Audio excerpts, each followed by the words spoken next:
This is not financial advice. This is not legal advice for entertainment and educational purposes only. And everything I say is my opinion.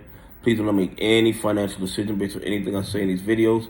That being said, hit the like button, the subscribe button, all that YouTube algorithm stuff so you get the videos I put them out. See what I'm thinking, see how I'm analyzing the data. But like I tell y'all every day, the data they release us is false. It's meant to give us a false narrative of the market so they can mess with us psychologically and keep us off balance so we can make bad decisions and they can capitalize on that. This is what they do. They break the law without consequences, and if they get caught, they pay a small fine. And that's if they get caught. And they get caught years after the transaction, years after the illegal activity. Look at Barclays Bank. Barclays is buying back $7.7 billion worth of structured notes that they failed to notify the SEC about. And they said it was a mistake. Can you tell me what accountant could make a $7.7 billion mistake and not be fired? Tell me what computer algorithm would allow them to make a $7.7 billion mistake and not be shut down? It wasn't a mistake.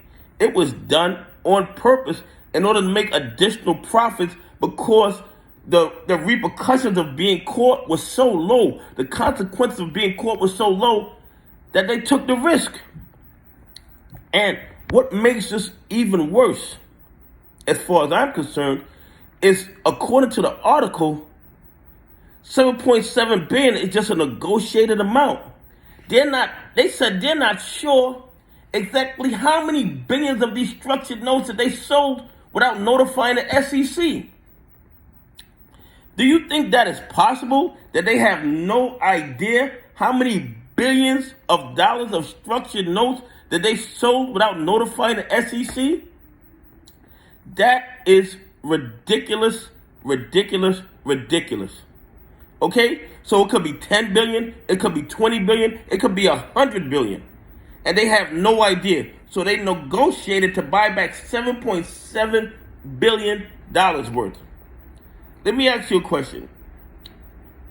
Could you sell $7 billion worth of cars by mistake and not know what you sold? So you're telling me there's no receipts to the transactions?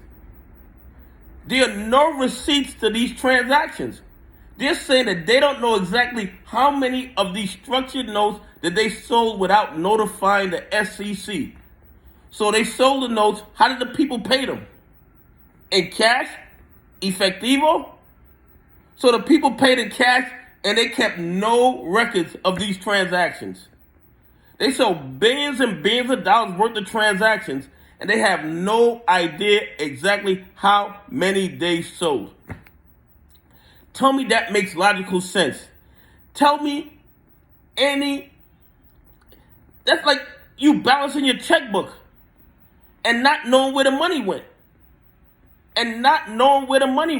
And we're talking about a multinational company with trillions of dollars in assets, talking about they sold billions of dollars of structured notes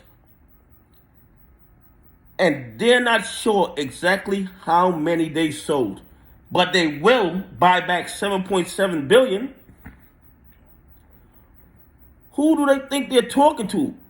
And the SEC has to know that it's nonsense, but the SEC doesn't care. The DTCC doesn't care. The CFTC doesn't care because they're all in it together. They're all co-conspirators, violating our monopoly laws, violating our antitrust laws, violating our RICO laws. No retail investor, no pension fund. Matter of fact, they just fined a company for advising a municipality without a license. Now, this is a registered advisor, but you need additional registration to advise municipalities.